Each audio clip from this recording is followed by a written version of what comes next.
یہ الزام لگایا جاتا ہے اسلام پر، الزام لگایا جاتا ہے مسلمانوں پر کہ اسلام وہ تلوار کے زور پر پھیلا، تلوار کے دم پر پھیلا. یہ الزام لگایا جاتا ہے نا کافروں کی طرف سے کہ اسلام تلوار کے زور پر پھیلا ہے، طاقت کے بل پر پھیلا ہے اسلام.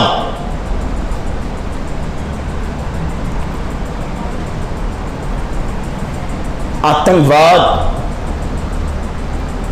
اور دہشت گردی اسلام کے سر پر بڑھی جاتی ہے کہ اسلام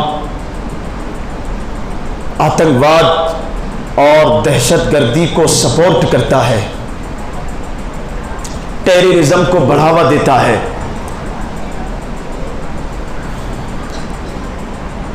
اصل میں یہ سارا جو پروپیگنڈا ہے نا، یہ سارا پروپیگنڈا صرف اور صرف اسلام کو بدنام کرنے کے لیے، اسلام کی سچائی کو دبانے کے لیے، یہ سارا پروپیگنڈا. ورنہ ایمانداری کے ساتھ حقیقت کے آئینے میں اسلام کے اتہاس کا اگر مطالعہ کیا جائے، پڑھا جائے، تو بات سمجھ میں آئے گی کہ سب سے زیادہ دنیا میں آتنکواد کا شکار اگر کوئی مذہب ہے تو وہ ہے مذہب اسلام.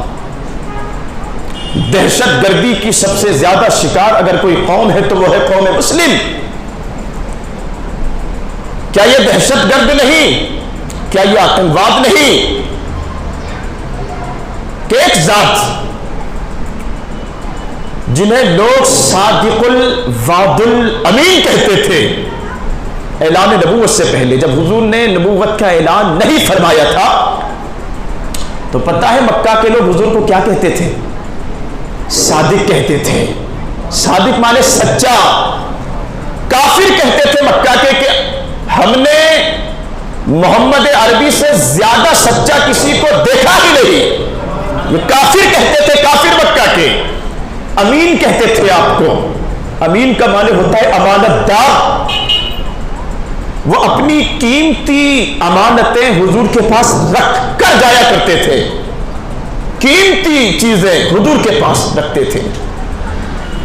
کہیں سفر میں اگر جانا ہوتا تجارت کے لیے، کاروبار کے لیے، تو اپنی جوان بچیوں کو وہ حضور کے یہاں چھوڑ کر جایا کرتے تھے.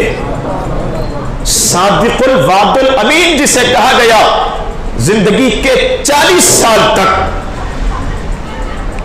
اور جب اعلان نبوت فرمایا حضور نے فاران کی چوٹی پر، اے لوگوں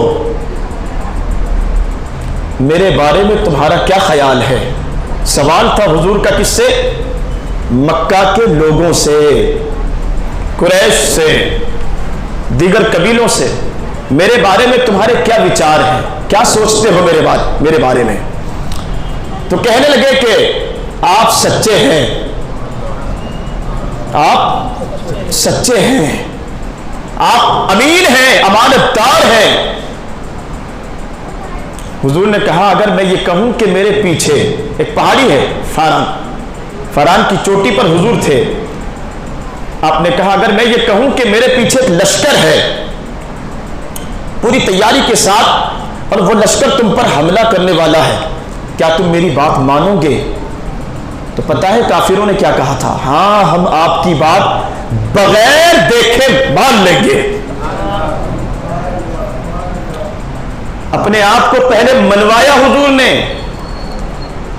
کافروں سے اپنے آپ کو منوایا کہ پہلے بتاؤ میرے بارے میں تمہارا کیا خیال ہے؟ اگر میں کہوں کہ میرے پیچھے لشکر ہے اور وہ تم پر حملہ کر دے گا، یقین کر لو گے؟ تو کہنے لگے ہاں ہم آنکھیں بند کر کے آپ پر یقین کریں گے. تو کہا سنو انی رسول اللہ، میں اللہ کا رسول ہوں، میں اللہ کا رسول ہوں، ایک خدا کی طرف تمہیں بلاتا، بت پرستی سے تمہیں بچنے کی تلقین کرتا، ایک اللہ کی عبادت کرو، مجھ کو اس کا رسول مانو، بت پرستی شرک ہے، بت پرستی سے باز آؤ، بیٹیوں کو زندہ درگور مت کرو، زندہ گاڑ دیتے تھے زمین میں بچیوں کو، مت دفن کرو بچیوں کو، ایک دوسرے کے بھائی بنو، آپس میں نہ لڑو۔ تو جب یہ حضور نے اعلان نبوت فرمایا تو اب وہی لوگ جو تھوڑی دیر پہلے کہہ رہے تھے کہ ہم آنکھیں بند کر کے آپ کی ہر بات پر یقین کریں گے، مکر گئے، بھاگ کھڑے ہوئے، دشمن بن گئے حضور کے، اذیتیں دینے لگے، تکلیفیں پہنچانے لگے، لیکن حضور پیچھے نہیں ہٹے۔ آپ کو جو مشن دیا گیا تھا، جو کام سونپا گیا تھا، آپ اس پر عمل پیرا رہے، کرتے رہے، لوگوں کو دعوت دیتے رہے۔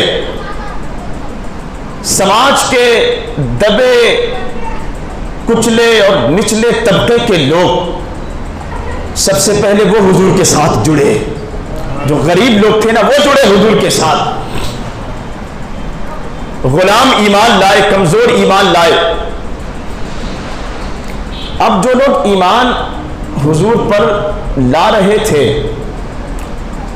کفار مکہ نے اس قدر اذیتیں دی، اس قدر تکلیفیں دی، اس قدر مصیبتیں، اللہ اللہ ان کی جگہ اگر کوئی اور ہوتا نا تو وہ تکلیفیں برداشت نہیں کر پاتا۔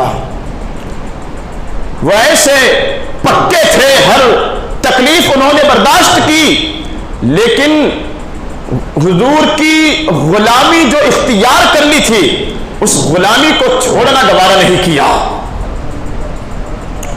تکلیفوں کا سلسلہ مسلمانوں کی ختم نہیں ہوا، لگاتار ان کو ستایا گیا، مارا گیا، ٹارگیٹ کیا گیا، مکہ کے بازار اور گلی کوچوں میں ان کو گھسیٹا گیا، پتھروں کی بارش کی گئی، یہاں تک کہ حضور نماز پڑھ رہے ہوتے صحن حرم میں تو نماز کی حالت میں حضور کے کاندھوں پر لا کر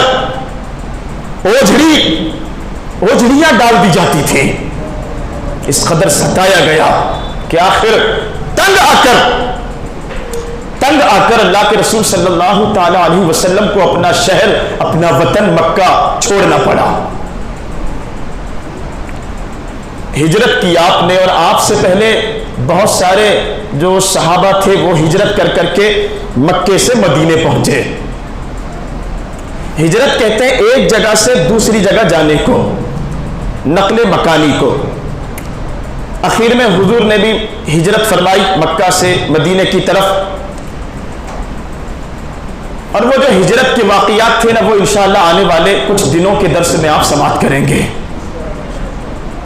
ایک بات مجھے بتائیں،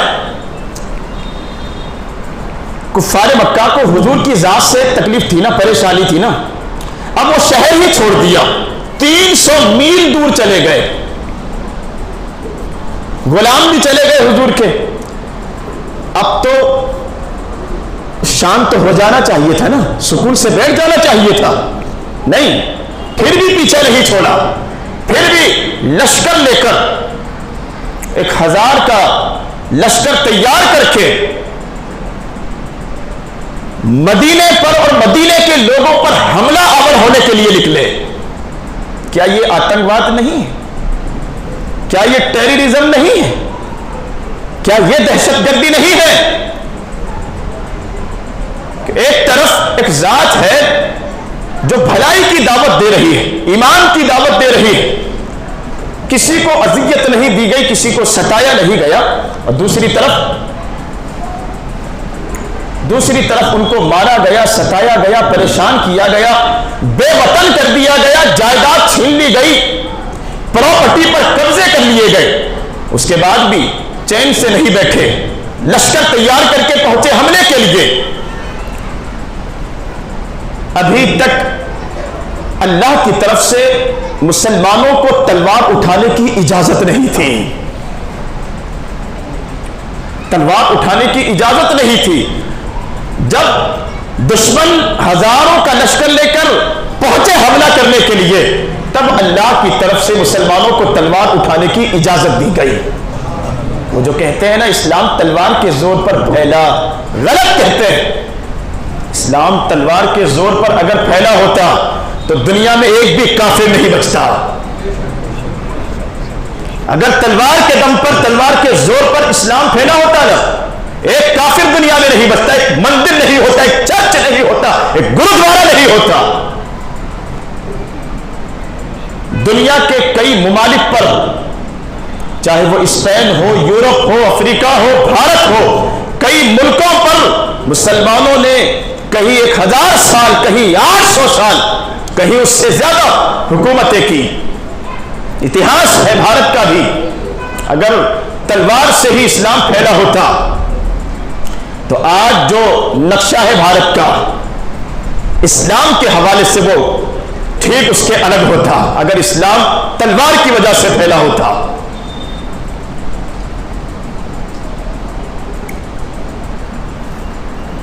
آپ یہ سوچ کر پریشان نہ ہو کہ حضرت آج سیاست پر بات کیوں کر رہے ہیں۔ یہ سیاست نہیں، علماء کرام کا کام صرف جو ہے آپ کو نماز کی دعوت دینا ہی نہیں ہے، صرف روزوں کی دعوت دینا ہی نہیں، زکوٰۃ اور حج کی دعوت دینا ہی نہیں، بلکہ آپ کو اسلام کا صحیح اتہاس بتانا بھی علماء کرام کی ذمہ داری ہے۔ جو خطرے ہیں مسلمانوں کو دشمنوں سے، ان خطروں سے آگاہ کرنا بھی علماء کرام کی ذمہ داری ہے۔